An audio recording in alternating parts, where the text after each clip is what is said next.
Check.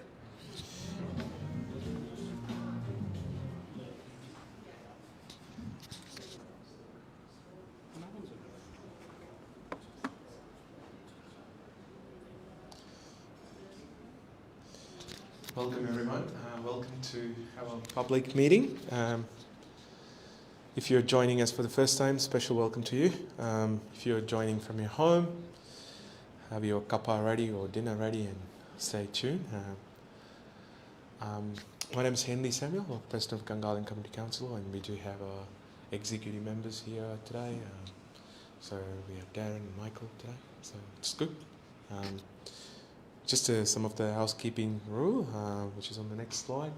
All these things will be recorded, and it's been live up and running on Facebook as well. So you can follow us on Facebook or subscribe so that you get notifications as well. And as for today's agenda, it's going to be a quick one. So we got an update from the SLA. Thank you, Andrew and T. And also we want to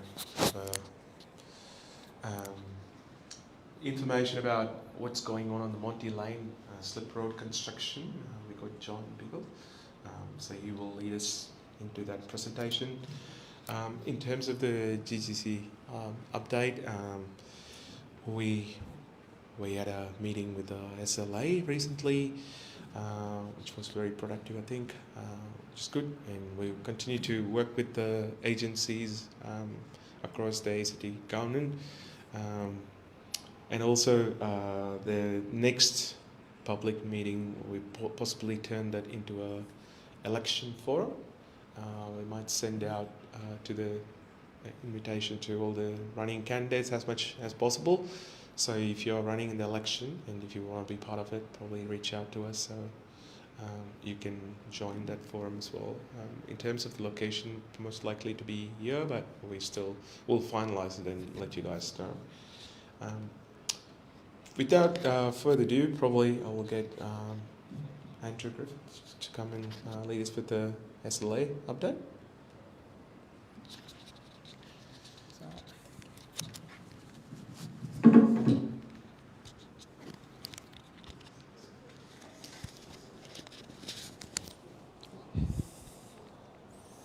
Working off the handheld mic today. Yep. No. Excellent. Hello. As noted there, I'm Andrew Griffiths with the Suburban Land Agency, Development Director for Gungahlin. We will have, are you guys controlling the slides from over there tonight, or we've got the clicker? Excellent. So we do periodically try to get to the Community Council as a valuable stakeholder in terms of our engagement. Got a quick update on a number of items here, so if we can jump to the next slide, thank you. So as noted up there, got a few items to move through today. We're going to do a little bit of a refresh on the Suburban Land Agency for any new stakeholders in the room, but also good to give a refresh on. We continue to adapt what we focus on year to year and the evolution in terms of areas that need a bit more focus or less. And then moving through a couple of the projects that we've got moving on there, so Kenny, Moncrief, Jacker, and the Gungahlin Town Centre. So thank you. So just quickly, for those that don't know, the Suburban Land Agency is established under the legislation that's up there. We report to a minister and a board, and typically our government's land delivery arm, but within that we've also got to focus on non-financial and other elements. As noted down the bottom, it's typically around 3,000 to 4,000 dwellings per year. There's a mix within that of land that would be suitable for multi-units, for townhouses, for single res, so do try to focus on diversity of choice and opportunities, also within their commercial community facilities, things like that. We typically control outside of around the Dixon area, there is a line, and then our colleagues in the City Renewal Agency handle most of the city centre and out to around Dixon and some of the other precincts. This is a really good slide to focus on because it does jump into where we have been trying to focus more recently since the establishment of the SLA, moving on from the LDA. So great places and thriving communities. Even within the business units that I work within, we've also had some name changes, moving us away from development delivery to place delivery. to try to reinforce that we are having an aspiration to designing good places and thinking about the end outcome, not necessarily the steps through, but really focusing on the end user and the amenities and the facilities that they would like within there to achieve that aspiration that's up there. So as noted within there, we do have a focus outside of the non-financial, so the financial is equally important, but we do have that focus on diversity of choice for buyers, diversity of price points, so affordable and those who want to build their dream house, and then all your other elements within there of, you know, safe population, sustainable development and whatnot. So as noted at the start of the presentation, our priorities or focus points do change periodically from time to time. So the four for the forward pointer up there at the moment. So safety has never not been a focus, but is getting that increased lens. There could be an element of that we have had some different people sit in the Chief Financial Officer's role in the last little while. And it's always good for us to get a new lens and a new focus in those areas. We do have quite substantial indirect construction activity that happens on our sites. Jack is a good example of that right now, we're finishing off 3 major construction contracts, and within there you could be talking, look, up to 300 indirect staff. So there is quite a strong responsibility from the safety elements. We'll touch on a few of the others, but probably the one to focus on there is stakeholder partnerships. So that's again what we're doing tonight. I think the Gungahlin Community Council has been quite a valuable stakeholder that we've been trying to build that rapport over a number of years. We try to do that with other strategic stakeholders, industry and community groups. Another one which I won't spend a lot of time on, but it is very important and an increasing focus, both with government moving towards its net carbon targets, but also to industry and community overall targeting this type of thing. So the strategy is up on our website. It is a good read for those who have an interest in this space, but if you want to see the practical outcomes in the work that we do, in the Jacker estate, we've got incentives and rebates for climate-wise gardens and energy-efficient homes. So that's incentivising buyers to do things like solar, energy-efficient appliances that should hopefully reduce their energy bills over the long run. Or in the town centre spaces, extra tree canopy, more permeable surfaces, sensitive water, and even to what I was talking on before with our quite substantial civil construction activities. We've quite recently implemented a sustainable civil works framework, which is trying to move that as quite a large emissions area into a more sustainable focus. Moving on to some of the key projects that we've currently got moving. Kenny has been a state of significant interest from many stakeholders for a number of years. It's quite a nice location, almost in that inner north, but right on the boundary of Gungahlin. It is, let's say, the last planned estate within Gungahlin at the moment. There's possibly some fringe options for other estates, but on the master planned structure plan, this is the last estate, a few years away in the indicative land release program now. We've picked it up more recently and we are now moving through a master planning process. Following the master planning process, it'll go through what's now called a subdivision application. That was, for those in the know, used to be called the estate development plan, and that'll start to look at things like what type of typologies, you know, diversity of the housing, commercial centres, schools, community facilities, and all of those bits and pieces. So I think the next substantive update that we'll try to get to the Community Council will probably be either towards the end of the master plan or through the master plan, some engagement once there's a map that starts to show indicative dwelling locations, indicative typologies. But we have started to do a little bit of engagement that the next slide picks up, so I might jump to the next one. So we have just very recently been engaging on the vision and the start of the master planning process for Kenny. There was a workshop the other weekend in Harrison, and we've had a couple of other pop-ups. That's again looking to engage the local communities and any other interested stakeholders in the initial work that we've done on the vision for Kenny, and that'll help to hopefully drive and influence the outcomes that we get there. Kenny's still a few years away on the indicative land, but we are releasing towards the indicative land release program, which has it, I think it's 25, 26, but I'll double check. It could be 1 year out on that. On to the Moncrief Group Centre. So for those not familiar with the background there, we've been undertaking a 2-stage tender release process that is approaching its conclusion. So we did have an engagement program that helped to inform the sales pack that SLA went out with that looked at things like priorities on parking, incorporation of green space where possible, So the tender for that one closed 8th of August. We'll be going through now a tender evaluation process, and I would expect we'll be able to announce an outcome possibly sometime within the next 3 months. In terms of the outcomes for that site, it's quite a well-placed, large-scale site. We would expect a full-line supermarket, so there's opportunity for it. We would expect the developer will go that way. Outside of that, there is a range of permissible uses within the group centre that could serve a range of different uses, and you will expect a level of residential within there. What we'll be striving to do with both stakeholders in the Community Council and the successful developer, subject to a successful tender outcome, is we'll try to get back in front of the Community Council as that block starts to move through its development application processes and its maturity of popping out of the ground, to try to keep the community connected towards what is a pretty large future group centre. Similarly, down one in the hierarchy of retail hierarchy, so it's always good. I think I've mentioned this a few Community Council presentations, that we've got the full hierarchy of the town centre, the group centre and the local centre moving presently.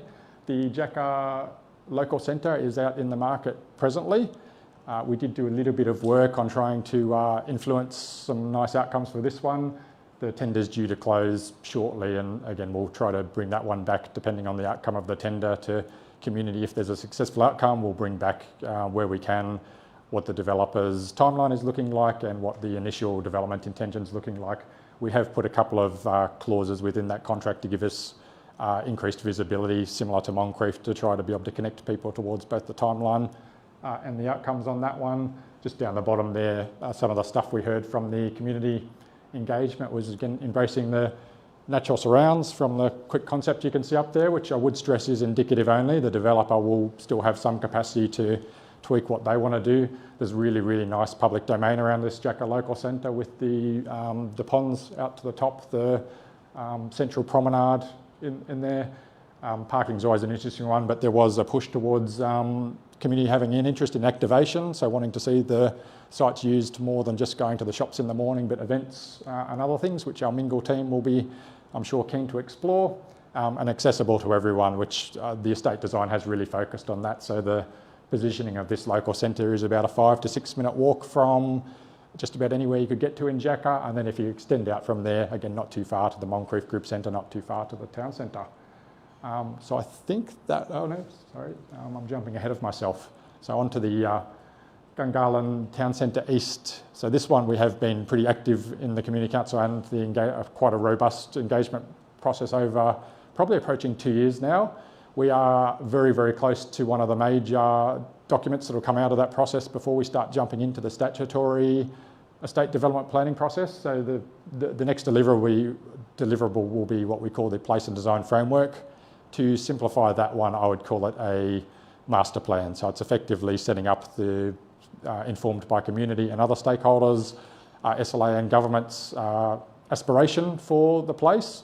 After that's released, we'll probably be pretty quickly jumping into the estate development process, which tries to embed a lot of that aspiration into the statutory planning. That's a process that, again, will take quite a while, probably at least 12 months to move through that process to actually get it embedded. But within there might be some localised releases that need to happen before we get to the end there. So we'll try to engage where we can when releases are popping up. The place and design framework is quite the Gungahlin Town Centre East, we have taken quite a different approach to possibly the previous approach in the town centre with the SLA, and we've taken more ownership and agency in terms of wanting to have a precinct scale approach. So it really does look at, instead of individual blocks and outcomes, it's really having quite a look at how they work together, what's the provisioning of commercial within there, what's the opportunities for employment, what's the provisioning of community facilities, and within there, what are the priorities in those spaces. Now, there will be winners and losers there because you can't deliver, unfortunately, everything that everyone might want. But I think, again, having that strategic look at the precinct does help to deliver better outcomes. Just jumping onto the next, just catching the bottom of that last one, the public domain has been a pretty strong focus within that place and design framework. I think we will try to get back in front of the Community Council or the exec if the Community Council doesn't line up with caretaker mode to do a more robust presentation once the place and design framework's live. I think it's a pretty good document to kind of run through and give it its good 20 minutes to half an hour just in terms of the outcomes that are there, and again some of the context that sits behind it of what the next steps are and why we haven't embedded absolutely everything into the place and design framework. So it's not a tiny document, but we haven't tried to put everything into that framework. Jumping onto here, the concept up on the left is a artist impression of the major Central Park. Now, the scale of that would actually be quite difficult to tell from the picture that's up there, but it is a very large scale Central Park, probably not one that's got a exact equivalent within a town centre within the ACT. So this could be quite a good future destination within that park. We have tried, the framework will flesh this out a little bit in terms of major community facility anchors, major potential employment anchors to make sure that this space is usable. As you can start to see, the place and design framework has moved a little bit away from the existing statutory planning that had a very static height area. So it moves a little bit more towards point towers that try to do your high density in very small locations rather than a massive walls that move around that. And then smaller scales in areas. So the benefit of that type of approach is the shadows move very quickly. You get really good solar access. That's not suggesting what's there isn't a great outcome, but we have really tried to look at balancing getting the good density that helps to make your employment opportunities and your community facilities viable with balancing some resi in those spaces. One of the big changes within the current stuff is the increase to the linear park here. So that's the changing of the existing cadaster. So there has again been a really strong focus on making sure that that main arterial linear park gives a really good community amenity. Next slide, please. Just before we move on to the next slide, can you sort of explain to people where this location is in the town centre? Because a lot of people don't know specifically where it is. Yep, so sure. If you're familiar with the light rail stops that move a little bit through Flemington, there's some big, what would look like empty paddocks over there, over near our first stop. That's effectively where we're talking. So the light rail stop just in here, moving in towards the town centre, we're probably positioned over here somewhere. So quite large scale blocks over there. There's quite a lot of construction activity happening down to the south here. So there's under construction blocks along here and a little bit of existing urban development just there. But basically along Flemington Road, where that quite large parcels of empty land are. Another element in there is that the existing cadaster is quite large block scales. So I'll say a hectare, even though that might not sound like a lot to people, but we really focused within the framework of looking at laneway structures and pedestrian permeability. So the blocks are very walkable. You don't have to walk to the ends of the sections to be able to get through, and it allows a lot of opportunities for both smaller scale tenancies, but also to still doing a big scheme where a developer can do a bigger scheme, but making sure that we're having some expectations around that we want the precinct to be both walkable and the appropriate scale for what we think would be a good outcome. Excellent, so that was there. Definitely open to taking any comments, question or feedback either in the room or online.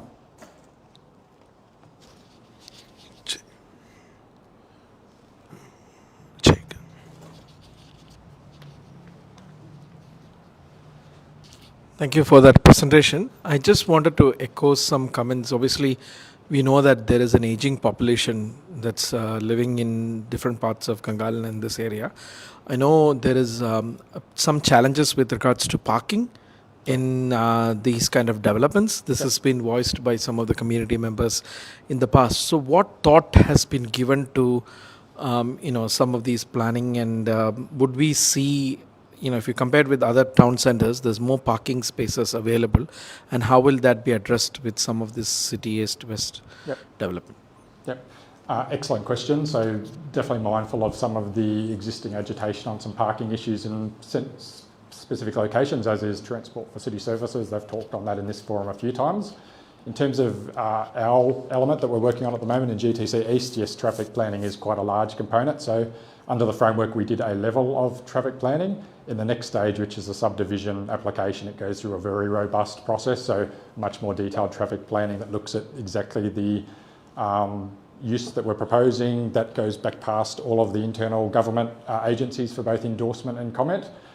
So it will get a lot of specific look, and then as you release individual blocks and the development goes in under a DA, there's again another level of planning on have they provisioned enough parking, are they going to agitate traffic, how does it flow?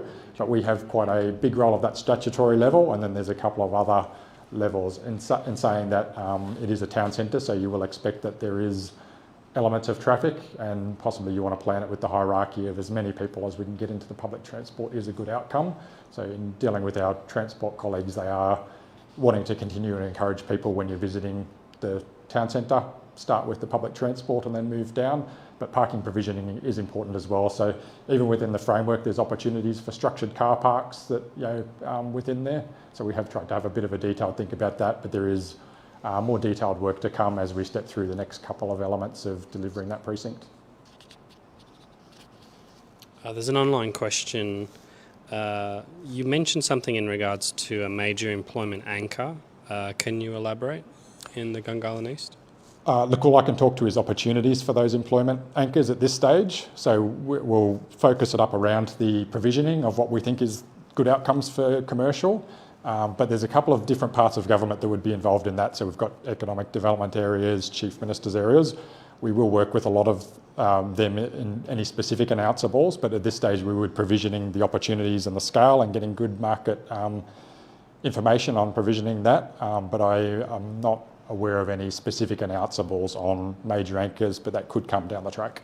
It's probably a fairly valid question because there was some hesitation towards anchor tenants in certain areas due to the fact that you had the retail precinct that was sort of already established. So have we sort of gotten beyond that in order to be able to make sure that anchor tenants are actually available? And I think the second part of that is that there were certain restrictions in the size of retail stores that were able to exist in that area to like 500 square metre sort of sizes. So anchor tenants have been sort of something that's now more accepted into the framework, and also that the sizes of those are not going to be restricted, so we can have the planning framework so that an anchor tenant could establish themselves in that area? Yep.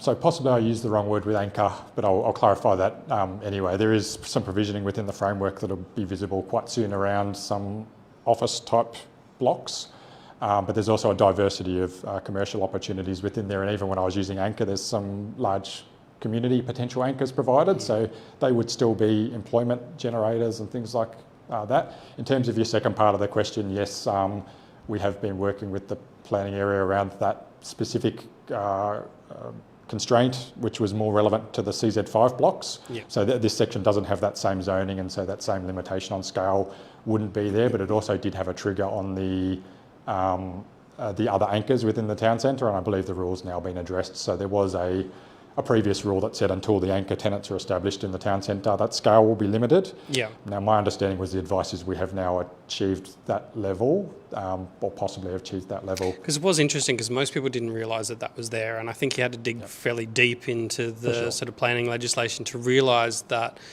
anchor tenancies in the new areas and that expansion were essentially sort of restricted in a way because of that fact of that the retail core, when it was initially established, has sort of had those rules, and so it's good to see that we've moved beyond that. So I think that was the premise of where that question was coming to about the employment anchor tenants and that sort of stuff. So. But to the underlying element of the question, commercial strategy and employment opportunities is a significant element that we are looking at. So we are mindful of the expectations and the aspirations from community around that and the opportunities to deliver within the framework. I think there is more work to make sure that we can get to that outcome.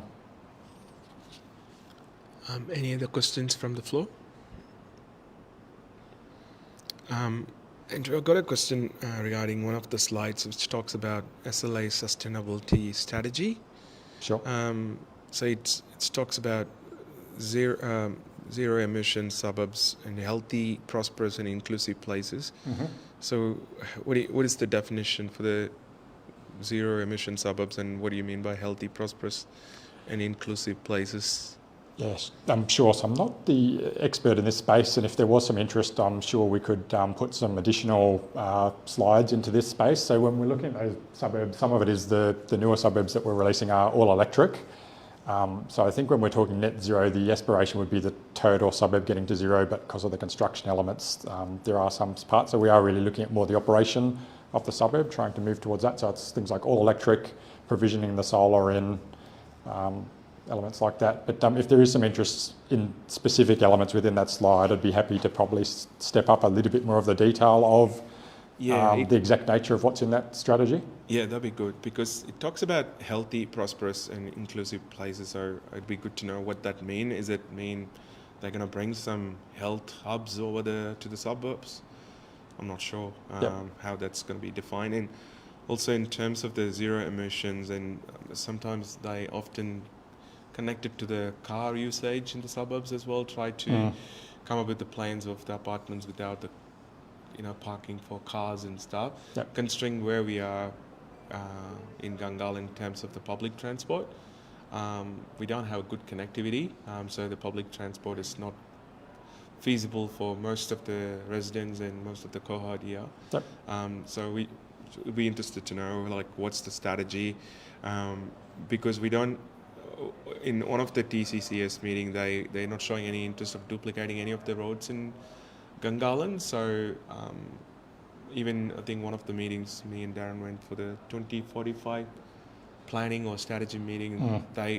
Even in that meeting, they're not saying any duplications of roads, and they're saying it's all going to be public transport. But my question is, even countries like Singapore, where they have wider roads, even though it's 90% of the population would take public transport, but still the roads are bigger and all those things. So I just need to, I'm a bit interested in this to see how it's going to impact the infrastructure. Are they going to stay the same? Because at the moment there's a big chaos, as you know, with the traffic in Gungahlin. So I just want to know how this framework works, and in conjunction with the parking, and if you can get some insight for us, that'd be good. No, sure. Look, we'll try to float in some more substantive information on that one on a future update. Yeah, I'd probably say that not a lot of people probably understand Gungahlin East very well. And that's why I mentioned before about sort of highlighting where that location is in Gungahlin, because most people drive past it every day and they don't really even notice that it's there, probably because they just see it as sort of empty paddocks. And I guess I would suggest to people that the Gungahlin Community Council have worked really hard to try and work with the government to not have a situation where essentially blocks of land go for sale, where those blocks of land are not seen holistically as a precinct. And sometimes what you find is that, in Gungahlin at least anyway, that blocks of land go for sale and most people don't understand what's actually being built there until such time as the towers and all that sort of stuff and the high-rises sort of go up. And once those high-rises are built, they realise the magnitude of the impact that those buildings have. And often, a lot of the times, not all people, but some people don't like that. And so I guess what I tried to push for and what the Community Council tried to push for is to say, hey, there's a whole new section of Gungahlin that is going to be released for sale. It would be good if that whole area was seen as a precinct and had a group of community members that were there that had input as to what they felt as a community that land could be used for, rather than it just being put to sale for a developer to pick up and then sort of make up their own mind about what the area would look like. Because a lot of the developers that purchase these land, they don't necessarily live in Gungahlin. And often, a lot of the times, you get a situation where you live in Gungahlin and you see all the blocks being sold, and a lot of the people in Gungahlin kind of felt like they had no control over what was happening in Gungahlin. Gungahlin was sort of being built in a way that potentially they didn't feel they had any input into. And so the reason why the Gungahlin Community Council sort of went to the lengths that we did was to sort of suggest to the government that we didn't feel that enough community consultation had been enacted with the developments that had already gone ahead. And because there was a block of land essentially that was going for sale, one of the things that we really tried to say is that it would be really good if the government stopped construction as to what they're doing and selling the blocks of land as they have previously. and reserved that land and actually sat down with a community of people, which they did. So there was a group of 100 randomly chosen people throughout the community, and they were given pictures of what they felt essentially this new precinct would look like.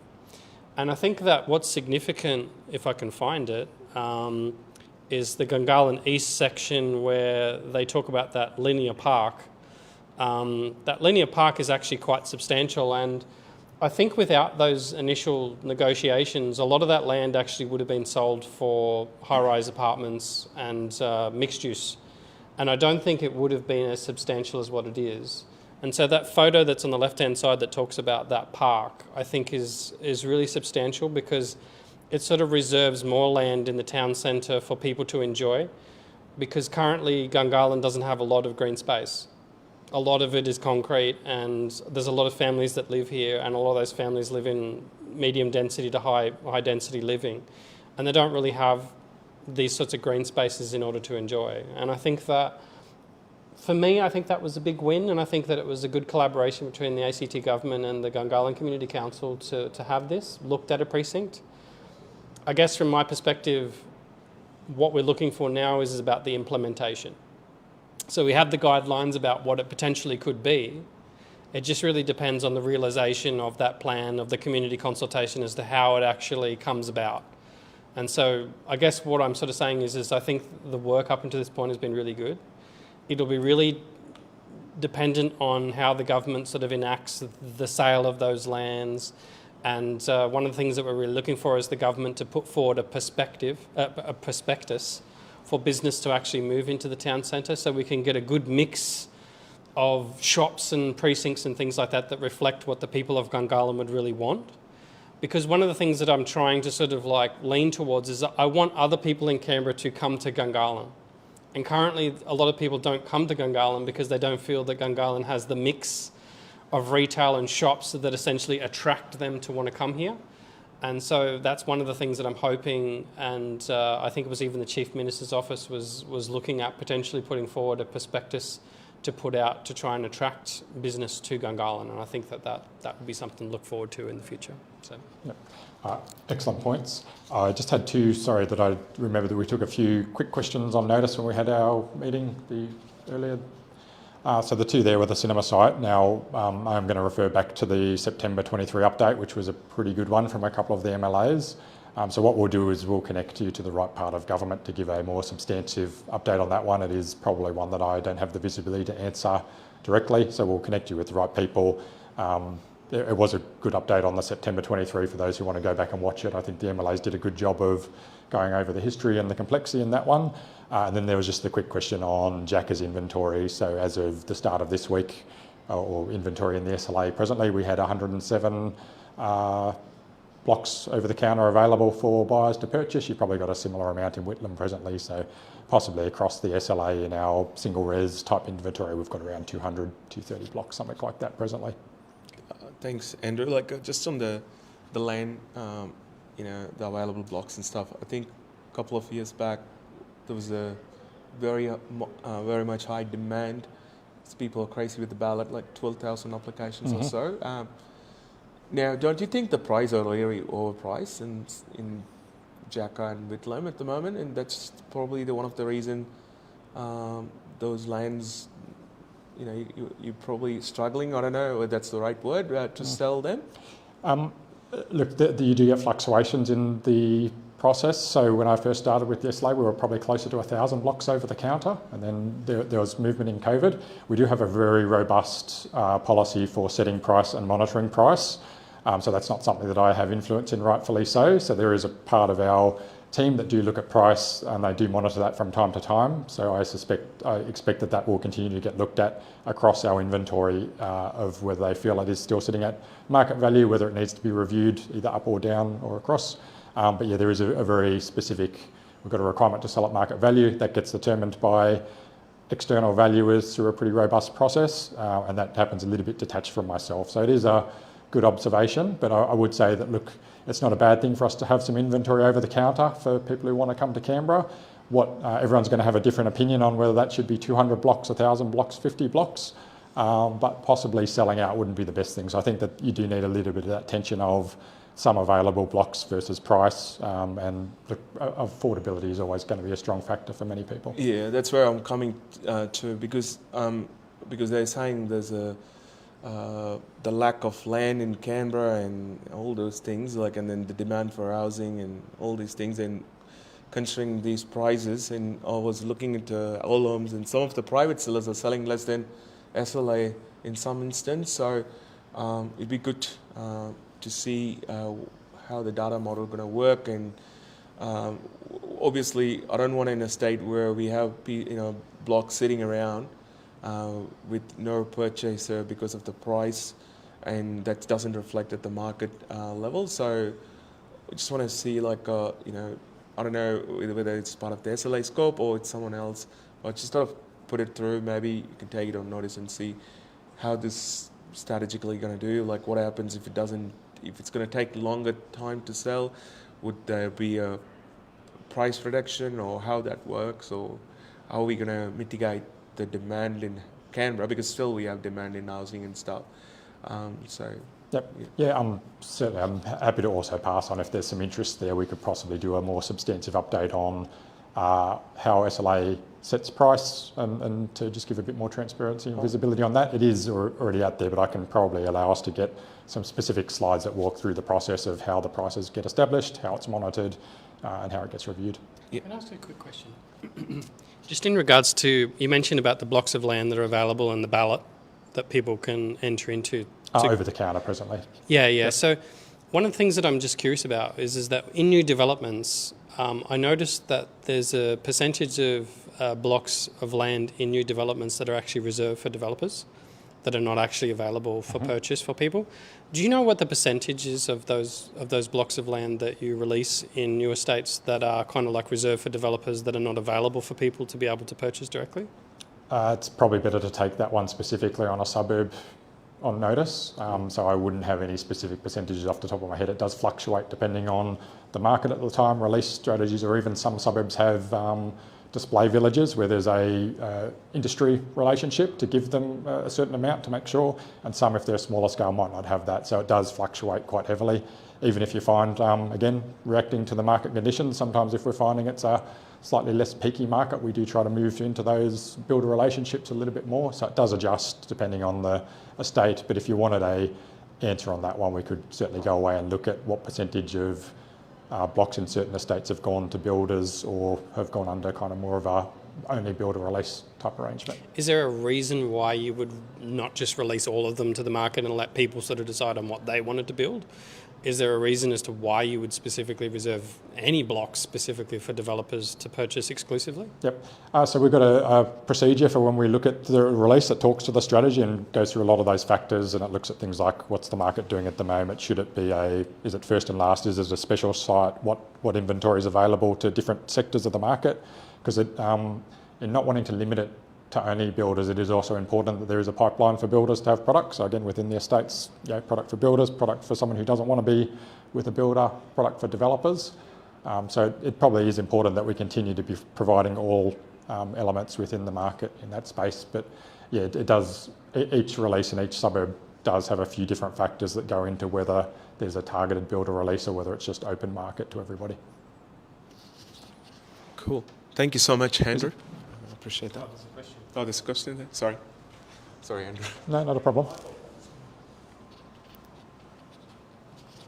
Yeah, thanks for your presentation, Andrew, and also Darren, who spoke about the linear park. I just wanted to build on what Darren was saying about the linear park. It looks really good, but I'm just wondering, can we do even better with that? Looking at the shapes, they look a bit irregular. Like up near Anthony Rolfe, it's wide, and then it's narrowing, and then it's a T, and then it's an L. Can we do even better, and can we make it a more regular shape, or a different shape, or you put some curves in, or Great observation. So where we started the process, the answer is probably not in some elements. So down to the south here, SLA doesn't own a lot of these blocks anymore, so your opportunity to adjust the cadastre is limited. That's not to say that you can't work with the developers to soften that so that the cadastre boundaries aren't the development boundaries. So we do a little bit of work in that space of the developers to make it so that these things aren't there.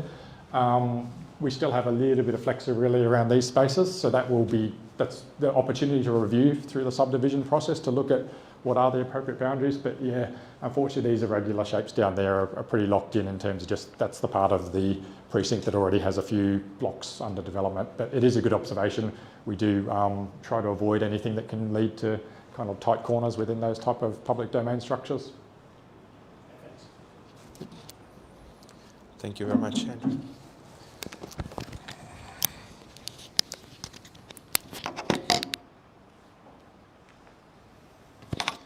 Thanks again for Andrew and the team for coming tonight and do the presentation and answering our questions. The next, I'd like to welcome John Beagle to come and talk about the Monty construction.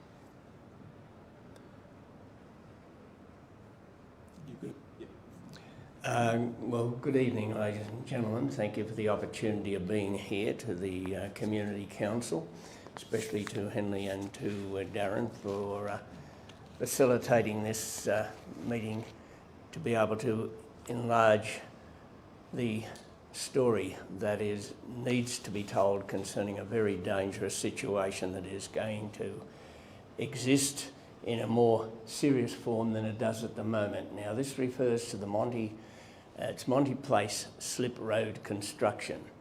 Now, what I'm going to talk to you about is something that is anathema to governments. Most governments will not do anything in the way of road safety prevention or any action at all until accidents occur. What I am trying to do is to get the government to be proactive and not reactive. Where the situation is regarding Monty Place, which is the entrance here from Gungahlin Drive. On the left-hand side is the John Paul College.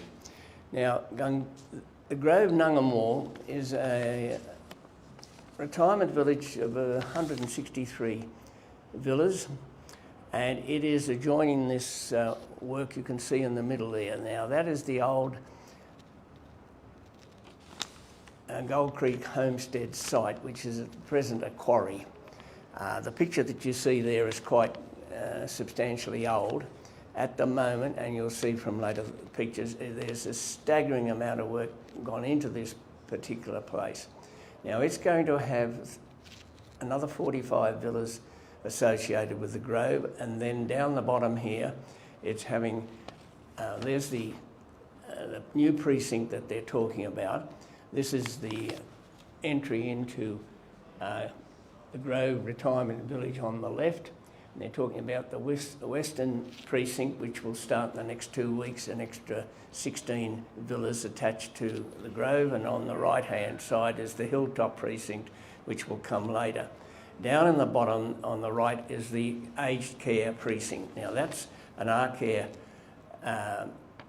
property that will be constructed from the beginning of next year, and it'll house 120 aged persons in nursing care.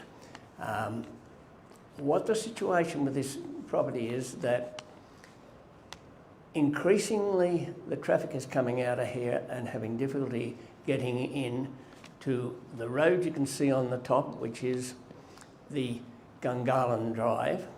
And this photograph is some years old now. It says 20, I think, 2020. Now, in reality, it's nothing like that at the moment, which you will see from other screen pictures. That, again, is an old picture, but it shows looking westward towards Casey, and on the left-hand side you can see the buildings of John Paul College.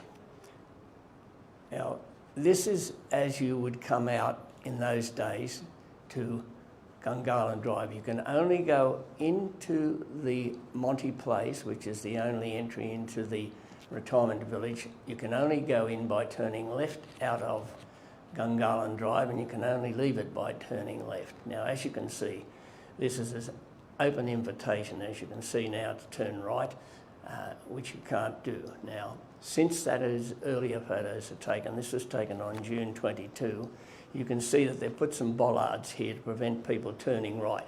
That doesn't prevent them, incidentally. There's instances every day of people turning right out of there, which of course is a traffic possibility for accidents, because this is a very busy road, particularly at peak times. So they've put them in. They are somewhat effective. Now, at the present time, that's the same situation as you can see it today. Those barriers there are protecting very deep holes where the construction of the water mains and everything else is going on. So this is accurate as of this morning. Here you will see, and it's very hard to see, the construction that's going on behind. That is a truck on the right that is cleaning the mud off the road that's going on to Gungahlin Drive. If we can have the next one right. Now, you can see there are signs there saying that they're going to extend the Grove Retirement Village, and the sign on the right talks about the 120-bed nursing home. The building you can see in the back is a heritage listed building dating back over 100 years, and it's to be refurbished and put back as it was, as a feature for the community to go and visit. The nursing home will be between us and that building. You can see huge numbers of boulders. Some of these boulders singly can only fit in one of those big Euclid type tip trucks. They are massive. There are thousands of these rocks, because when they went to develop this, they had never been able to do an accurate undertaking of finding out what the rock was like. Apparently the rock is that hard. It's the hardest rock known to exist in Canberra. So it's posed a problem. All these thousands and thousands of huge boulders are to be taken off the site. This is only a fraction of them. There might be more pictures, I don't know. But if you go down Gungahlin Drive and look to your left from Casey, you'll see the magnitude. Now, all of this has to be removed, and that means more traffic on the road. Those are the pictures. Sorry? I think those are the pictures we have. Right, okay. Okay. Well, let me talk about the situation then. As I said in the initial comments I made, governments only react. They're not proactive. When I have gone to the various authorities and said, look, this is going to be a nightmare, we need to do something about it, and they can say quite accurately, there's no record of any accidents. So until you can produce us records of accidents, we can't do anything about it. Well, quite frankly, that's just ridiculous in this day and age. You're dealing with an ageing population, and once the construction starts on these extra properties, there's going to be a staggering amount of traffic coming out. Now, what the plan is needed, and is needed now, is to have a slip lane so that you can come out of Monty Place on the left, you can't turn right, and you merge into the oncoming traffic. At the moment, it's often you wait for 20, 30, 40 vehicles to go past to enter it. There are B-doubles coming into that place at the moment. There's been daily near hits of vehicles and trucks. There's also John Paul College across the road with their children that are using that. But on top of that, you might recall there's going to be 3 large construction of apartments at Casey. They're 9 stories high. That's going to add to the traffic as well. So what I am trying to do on behalf of the residents of the Grove and the community is to agitate for the government to give serious thought to planning now for a slip lane. Even if approval were given tonight, it would be realistically about 18 months before anything took place there. So unfortunately, we have increasing traffic, we have an ageing population, we have an increase of activity in the place next door, and that is going to go on till at least 2028. And until something is done in the government's minds to go ahead and do something about this, it is inevitable that they will have the accidents they need to justify them doing something. Now, one of the things that is very strange that I have just discovered in recent days is there is a register called the Risk Register. The Risk Register is run under the auspices of the ACT Fire and Rescue. And I spoke to the commander of that organisation, and he said, we don't have one here in the ACT that I'm aware of. And I said, well, there is provision for it under your legislation. He said, oh, I know it exists in New South Wales, and I come from Victoria, it's down there. Now, what this risk register is, and it seems to be wholly unknown, the government has a look at all sorts of risks and all sorts of possibilities around Canberra, and eventually, if they agree that something should be done, that this is a risk to the community, they put it on a risk register. Then they have an incident controller who looks after that particular aspect. The man in charge of fire and rescue in the ACT was not aware of what I was able to show him on the internet, and he was extremely helpful, pleasant, and offered for me to come back to him at any time. Now, I've got to stress that most of the people I ever deal with in the ACT hierarchy, that is the bureaucrats, are unfailingly helpful. And Darren and I set up in the past the Friends of Yerrabee Pond. We've had a lot to do with the government in this territory, and the bureaucrats we've come across, with one major exception, have been extremely helpful and go out of their way to assist us. Now, what I'm arguing on is the aged population have not got a fair go if we have to wait for accidents to happen before the government does what is the right thing for an increasingly ageing population in the ACT. Now, this is a fairly truncated sort of address on my behalf, and I'll be happy to take any questions that anyone would like to make to me to amplify anything I'm talking about. John, I believe the speed limit in that area, is it 60 at the moment? Well, I'm glad you mentioned that, Henley. When you come from the roundabout, which is at the junction of Horse Park Drive and Clary Hermes Drive, they are two-lane roads. They then branch into 4 lanes at the roundabout and merge into 1 lane. Now, that means you'll come off 2 lots of 80k roads, you merge in from 4 lanes to 1 lane, and it has on the road form 1 lane. I wrote to Minister Steele and said, you're doing the road, can you put 60 on that? Because people are coming off 80, they're going into a 60 zone, then 100 metres or so down the road there's a set of traffic lights for the school kids to go across from the bus stop. He wrote a 2-page essay to tell me that he couldn't put the 60 on the road, with the result that people coming out of 80 merge. They don't see a sign up in the air that says 60 because they're more concerned looking in their rear vision or either side of them to make sure that they're merging correctly. Then they see the school traffic lights, which are green, so they go through and immediately hit 80 when they're going past the entry to Monty Place, which is the only entry. Now, in this construction that's going ahead with all this,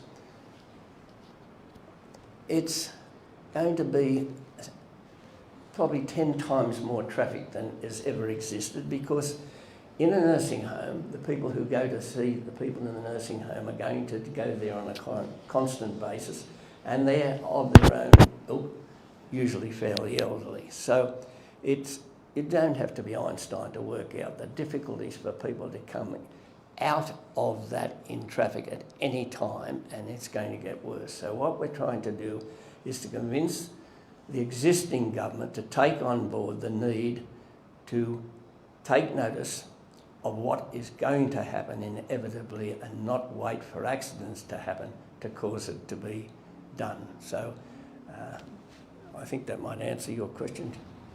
If any other questions that anyone would like to make, any comments they'd like to make? Certainly. Oh, right, okay. So, you know, this is also kind of I can't imagine how that place is going to be in the peak hours, because in the peak hours, all the traffic are coming, you know, from the Osbach Drive, and then Clariam's thing, and it's already, you know, there's a lot of chaos happening, and I don't know. So this is another thing as well. This is also linked with the request for duplicating all our roads, and now with this happening, I can, you know, I agree with you, like, in terms of, like, if something happens there, like, do we really need to wait for something to happen, or just gonna react before any bad instance?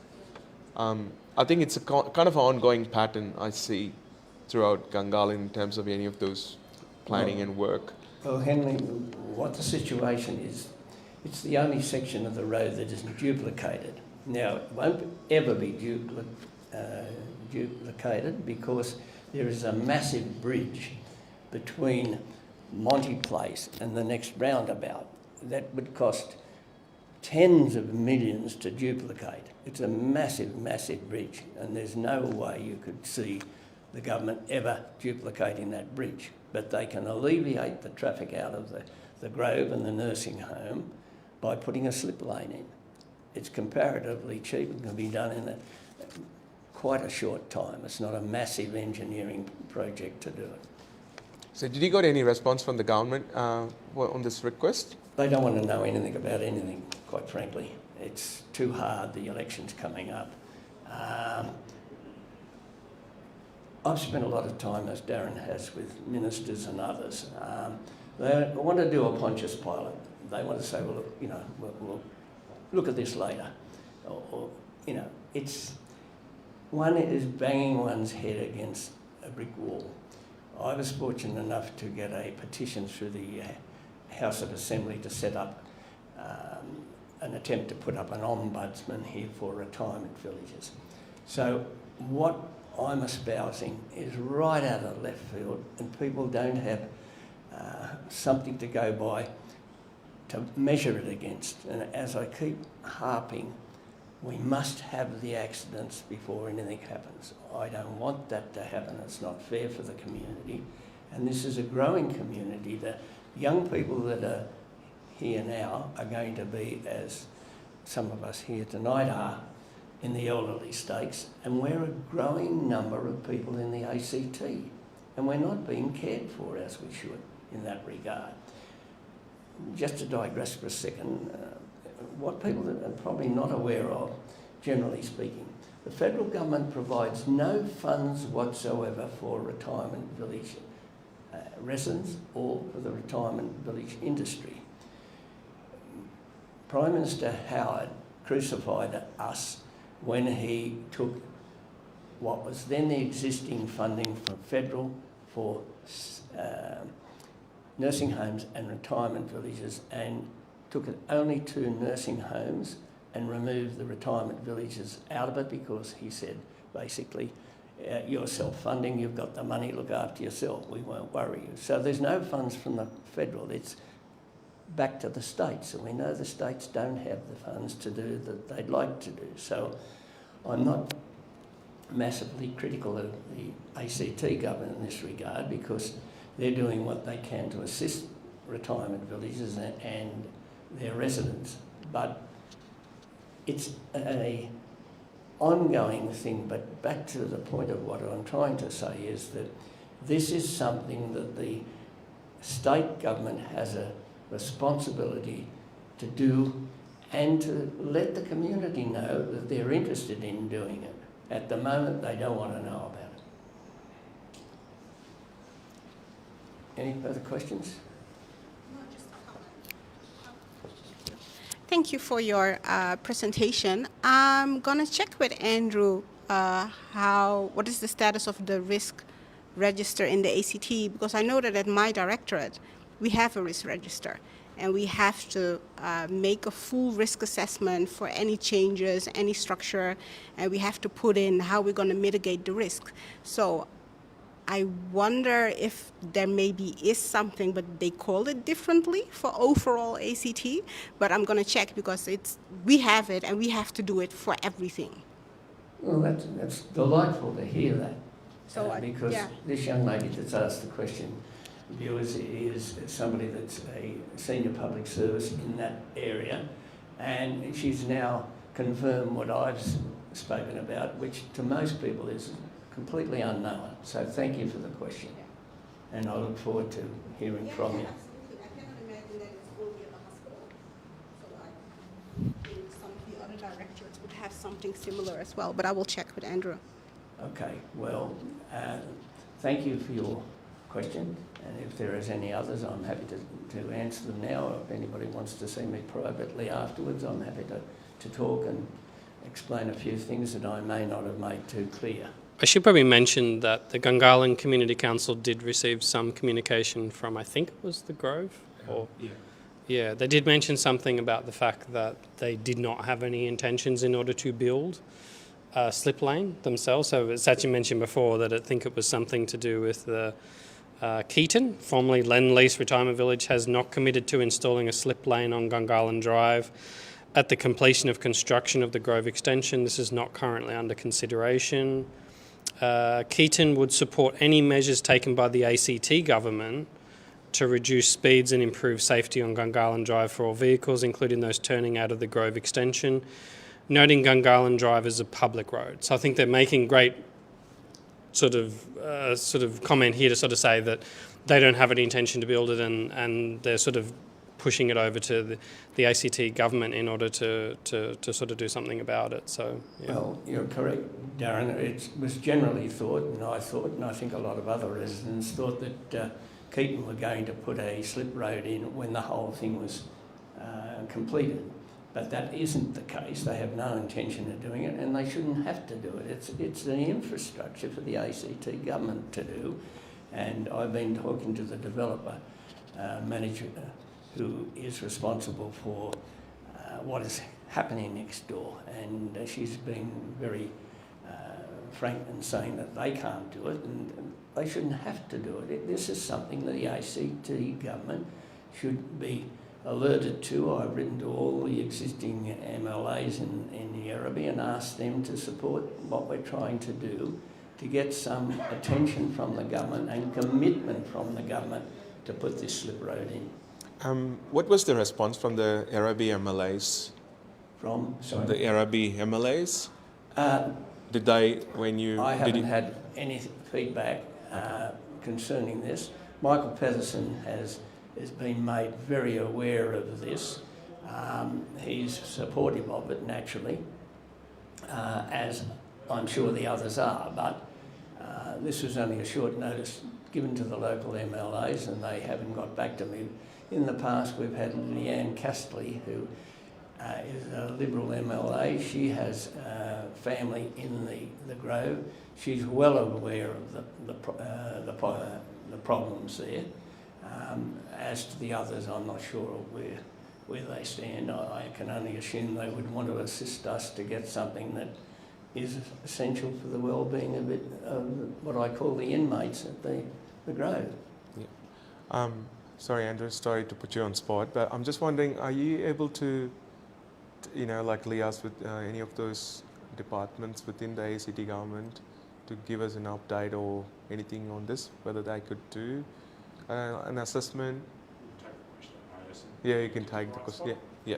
And then if you know, that'll be good. So we can direct John as well over there. That'd be lovely. Thank you, Henley, for doing that. Thanks, Andrew.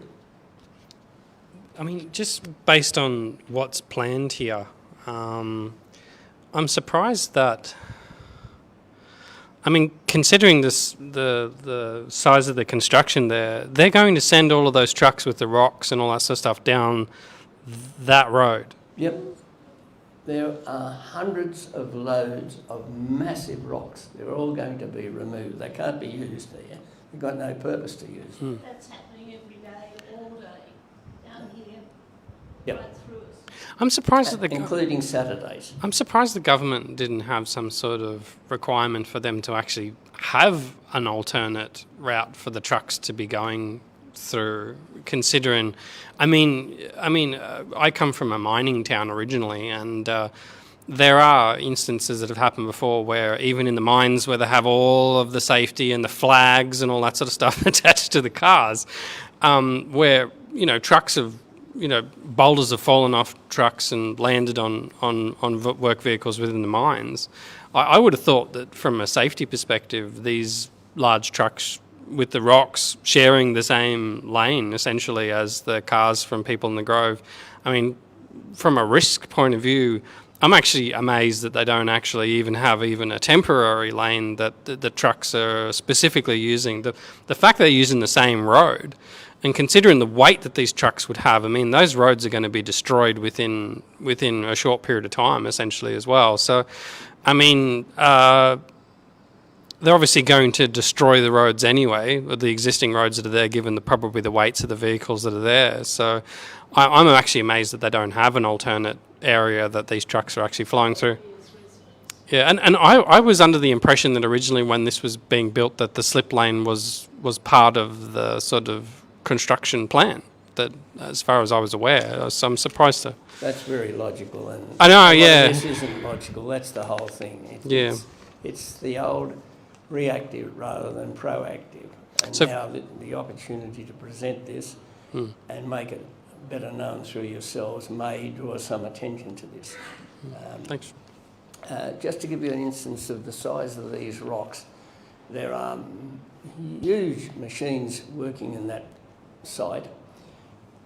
The other day, one of the rocks was that big when it was dropped on the back of the truck. It was at a wrong angle and it tipped the whole huge Euclid truck over. They then got a crane and righted it and went on with their work. So that's the magnitude. So, you can hear and see what's going on in the future. There'll be television coverage of this without a shadow of a doubt.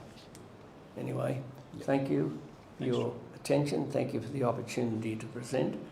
And let's hope the government can take some notice of what I'm saying. And I'm very, very happy to meet with anyone in or out of the government or further discuss. And thank you, Henley, and thank you, Darren, for the opportunity.